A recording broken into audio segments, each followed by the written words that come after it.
Well, folks, here at One Illinois, FOIA Day has turned into FOIA Week. We received a batch of emails regarding another FOIA request we had submitted. Completely separate. Who with this time?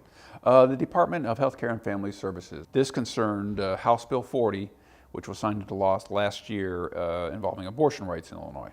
And for people who don't remember, House Bill 40, it was a complex and contentious fight in the House. Yeah, it basically expanded abortion coverage through Medicaid and the state employee health insurance program. Basically overriding the Hyde Amendment, which has forbidden government funds to be used to pay for any kind of abortions. One of the other really key pieces of this bill, which we talked about in our podcast In the Milkweeds, which I hope you listened to, was the striking of this trigger language in Illinois law that would have made abortion illegal in the state if the Supreme Court ever overturned Roe versus Wade. Exactly. That was something that added to the bill, which had been pending in the General Assembly for a couple of years, but it was added to the bill after the election of President Trump at the end of 2016, because obviously fears increased that he might place judges on the court that would overturn Roe v. Wade. So walk me through Governor Rauner's position on this bill, because it's complicated. He started out supporting this bill while he was running for office. He didn't just support it, he was a very strong supporter. It was involved in a candidate questionnaire that he filled out. He didn't just use the space that was allotted, he added an addendum saying how strongly he felt about how a woman's right to choose shouldn't be affected by her ability to pay for it. I mean, this is one of the key positions that made Rauner seem like a very strong pro-choice candidate. Like a moderate Republican, yes. Right. But then, the minute this bill actually seems like it's going to go forward and pass, things start to change. Right. By that time, the state's closing in on almost 2 full years of its budget impasse, where Rauner had refused to compromise on a budget. And in order to galvanize Republican opposition to a compromised budget, he threatened to veto HB 40.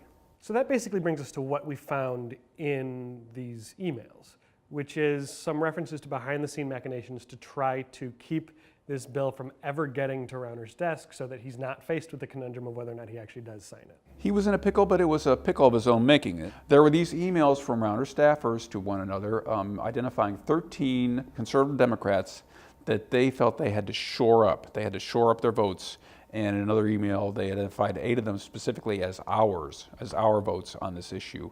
And it certainly seems to be that they were trying to peel them off to go vote against this bill so that it would never reach the governor's desk and force him into this conundrum of whether to sign it or not. Ultimately, what did happen with those Democrats? They all, 13, voted in favor of the bill, which passed by a margin of 62-55. So Rauner goes back and forth on this. He starts running heavily saying he supports it. He gets into office and says he'll veto it.